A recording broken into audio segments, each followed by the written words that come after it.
Good morning বন্ধুরা, শুভ সকাল। Simple lifestyle Shefali ব্লগে তোমাদের অনেক অনেক স্বাগত। তোমরা সবাই কেমন আছো? আশা করি ভালো আছো, সুস্থ আছো। আমরাও বাড়িতে সকলেই ভালো আছি ও সুস্থ আছি। তোমরা আজকের ভিডিওটা ফার্স্ট থেকে লাস্ট পর্যন্ত দেখবে, তোমাদের অনেক অনেক ভালো লাগবে। তো বন্ধুরা, আজকে আমি একটু ঘুম থেকে লেটেই উঠেছি। তাই মেয়েদের একদম বই পড়াতে বসিয়ে দিয়ে তারপরে আমি উঠান ঝাড়ু দিচ্ছি। শাশুড়ি মা আজকে একটু লেটে উঠেছে, কেন জানি না। প্রতিদিন সকাল সকালে উঠে, আজকে একটু উনিও লেটে উঠছেন। প্রতিদিন তো আর শরীর এক থাকে না, তাই। তো কিছু কিছু কমেন্টের উত্তর আমি দিব, কিছু কিছু না, কয়েকদিন থেকে একই কমেন্ট আসছিল, তার জন্য উত্তরটা দিতে আসলাম আর কি। তো এক দাদা ভাই বা দিদি ভাই বলেছিল যে তোমার মেয়েরা কোন ক্লাসে পড়ে। তারপরে আরও বলেছিল যে তোমরা কয় যা। সবটা আজকে উত্তর দেব। তোমার নাম কি? আমার নাম শেফালি বর্মন, আর আমার বড় মেয়ে ক্লাস 3-তে পড়ে আর ছোটো মেয়ে ক্লাস 1-এ পড়ে। এবার উঠেছি আর কি নতুন। দেখো বন্ধুরা, কত বড় বড় শুটকি মাছ নিয়ে এসেছে। এই যে শুটকি মাছ দিয়ে আজকে আমি এই যে ফুলকপি, আলু আর সিম দিয়ে সর্ষে বাটা দিয়ে আমি ঝোল করবো একটা মাছের মতো করে। তো তোমরা দেখতে থাকো। আর এখানে বসিয়ে দিয়েছি বাঁধাকপি ভাজা করবো। আমাদের বাড়িটা তো অনেক বড়, তা আমরা অনেকগুলোই যা। তো অনেক জায়ের মধ্যে আমার বর ওরা 2 ভাই। তো 2 ভাইয়ের মধ্যে 2 জন যা হব, তো 2 জন নিজের যা। আর এখানে আমার যে শ্বশুর ওরা আছে, ওরা 10 ভাই। তো 10 ভাইয়ের ছেলের বউ তো অনেকগুলোই হবে, তাই না? তার আবার শ্বশুরের আবার কাকাতো জ্যাঠা তো অনেক বউ আছে। তো এখানে আমরা অনেকগুলোই যা। গুনে দেখলে এখনও 12-13 যা হব। তার মধ্যে নিজের যা আমরা 2 জন। আর প্রিয়া, ছন্দা, মৌ ওরা যে আছে, ওরাও আমার নিজের কাকা শ্বশুরের যা। আর বাকিগুলো একটু আর কি দূরের, তো কাছের আর একটু দূরের, এই হলো ব্যাপার। এখনও নিজের কাকাতো ছেলের বিয়ে হওয়ার এখনও বাকি আছে। তাহলে ওদের বিয়ে হলে আবারও যা বেড়ে যাবে, তো অনেক যা হব। আমরা হলাম নিজস্ব 2 যা, যেমন নন্দিনীর মা আর আমরা নিজেরই যা। কারণ আমার বর আর ওর বর একই ভাই। তো আমরা 2 জনই নিজের যা। আর ওরা একটু নিজের কাকা শ্বশুরের যা, প্রিয়া, ছন্দা ওরা। আর বাকি যে আছে, যেমন মমতা দি আছে, দীপিকা, পরে বোনের মা, ওরা একটু দূরের সম্পর্কে আর কি। দূরের বলতে আমার শ্বশুরের যে কাকাতো ভাই আছে, ওদের ছেলের বউ, ওই জন্য ওরা একটু দূরে। আর প্রিয়া, ছন্দা, কল্পনা, মৌ এরা আমরা একদম নিজের কাকা শ্বশুরের ছেলের বউ। তো এরাই আমরা কাছের আর কি, কাছের যা। আর ওরা একটু দূর সম্পর্কের, একটু দূরে। তাই পরিচয় হয়ে গেল। আজকে আমি জায়ের পরিচয়টা তোমাদের সঙ্গে দিয়ে দিলাম। সবার সঙ্গে একদিন তোমাদের আলাপ করিয়ে দেব। এই যে বালতি নিয়ে আসলো শাশুড়ি মা। ও এই যে বালতি নিয়ে আসলাম সকাল বিকাল জল খাওয়ার জন্য। বৌমের অসুবিধা হয় বড় বালতি জল আনার জন্য, আর কি আমার ওষুধ নিয়ে আসলাম। এই ওষুধ আনতে গেছে, আর এই যে বালতি নিয়ে আসলো। একদম নতুন, কিন্তু এখনই নিয়ে আসলো। তো বেশি একটা বড় না, বালতিটা ছোট, যাতে জল আনতে সুবিধা হয় তার জন্য। এই যে আজকে আমি সারাদিনে সেরকম কোনো ভিডিও করিনি। তো আজকে রাত্রেবেলা কার আবদার বলবো না, বাচ্চাদের আবদার মায়ের কাছে। আর আমার স্বামীরও আবদার, যদিও আমার স্বামীর আবদার মা মেটালো আর কি, ওনার মা। তো বাচ্চারা কয়দিন থেকে বলছিল ফুচকা খাবে। তাই তোমাদের দাদাভাই তো শিলিগুড়ি থেকে ফুচকা নিয়ে এসেছিলো, কারণ একদিন ভেজেছি আর ভাজিনি। তো বেশ কতদিন থেকে বলছিল মেয়েরা যে ফুচকা খাবে। তো সারাদিন আমি কোনো ভিডিওই করিনি, সেরকম কোনো ভিডিওই করা হয়নি। আলুগুলো মা সিদ্ধ করে রেখেছে ফুচকা খাওয়ার জন্য। আমাকে বলছিল তো মাথা ব্যথা করছিল, তো হালকা বেশ কতদিন থেকে আমার, এখন জানি না কেন বা মাথা ব্যথা করছে। 2 দিন পর মাথা ব্যথা হচ্ছে। চোখ ঠোক একদম দেখো শুকিয়ে কি হয়ে গেছে, কেমন জানি একটা হয়ে গেছে চোখ মুখ অবস্থা। ঘুম হচ্ছে না, এরকম একটা অবস্থা। জানি না কিছু একটা হয়েছে, হয়তো প্রবলেম, মাথা তার জন্য ব্যথা করছে। ঠিক করে মাথা ব্যথা করে এখন। তারপর ভাবলাম যে মেয়েরাও বায়না করছে ফুচকা খাওয়ার জন্য, মেয়েদের বাবা আর কি, পমির বাবা অনেকদিন থেকে বায়না করছে। তো মা সিদ্ধ করে রাখলো, আর আমাকে বললো যে ফুচকাটা আমি ভাজতে পারি না, তো ফুচকাটা ভাজো আর জলটা করো। আজকে শর্টকাটভাবেই করবো, কারণ কিচ্ছু নেই ঘরে, পেঁয়াজ, লঙ্কা। আর এই যে ফুচকা খাওয়ার জন্য কালকে নিয়ে এসেছিলো তেঁতুল। তো তেঁতুল জলটাকে ভিজিয়ে রাখবো হবে।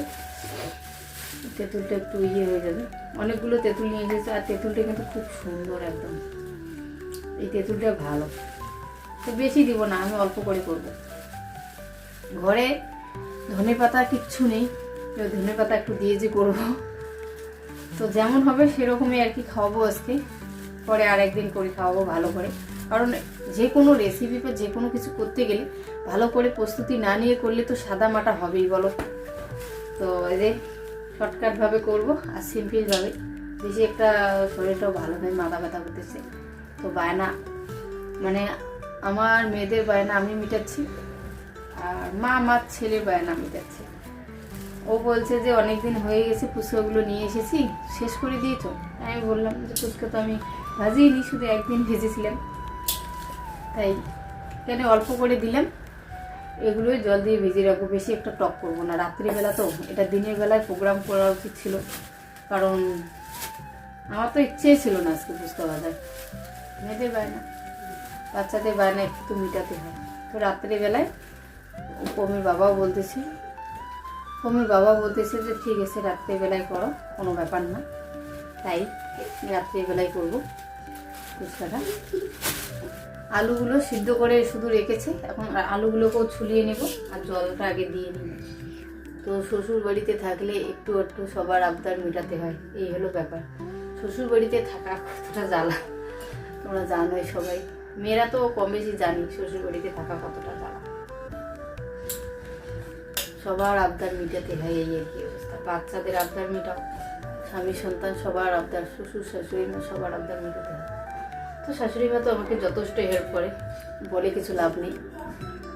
আর আমরা তো প্রতিদিনে যে রুটি খাই, আমার শাশুড়ি মা কিন্তু রুটি আর কি মেখে রাখেন। সবটা শেয়ার করবো। আজকেও মেখে রেখেছেন আমার শাশুড়ি মা, আমি শুধু ভাজবো। বেশিরভাগই রাত্রিবেলা পমির বাবা রুটিই খায় বেশি। আটাটা মাখাটার দায়িত্ব প্রতিদিনই আমার শাশুড়ি মায়ের। প্রতিদিন আমার শাশুড়ি মা আটা মেখে রাখেন আর কি। আমি শুধু আসবো, বাচ্চাদের ততক্ষণ বই পড়াবো, আর মা বসে বসে থাকেন, ওরা আটাটা মেখে রাখি। তো মা মেখে রাখে আর আমি শুধু রুটিটা ভাজি। এই যে দেখো বন্ধুরা, এখানে আমার শাশুড়ি মা আর কি মানে আটাটা মেখে রেখেছেন, পরে আমি ভাজবো শুধু, মানে মেখে এরকম করে ঢেকে রেখেছেন। আর এদিকে আলুটাকেও সিদ্ধ করে রেখেছিল, এখন আমি আলুটাকে মেখে নিব। এখানে আলু ছুলিয়ে নেওয়া কমপ্লিট। এখন আমি আলুর মধ্যে দিব এই যে পেঁয়াজ কুচি করে রেখেছি, লঙ্কা কুচি করে রেখেছি, দিয়ে দেব লবণ,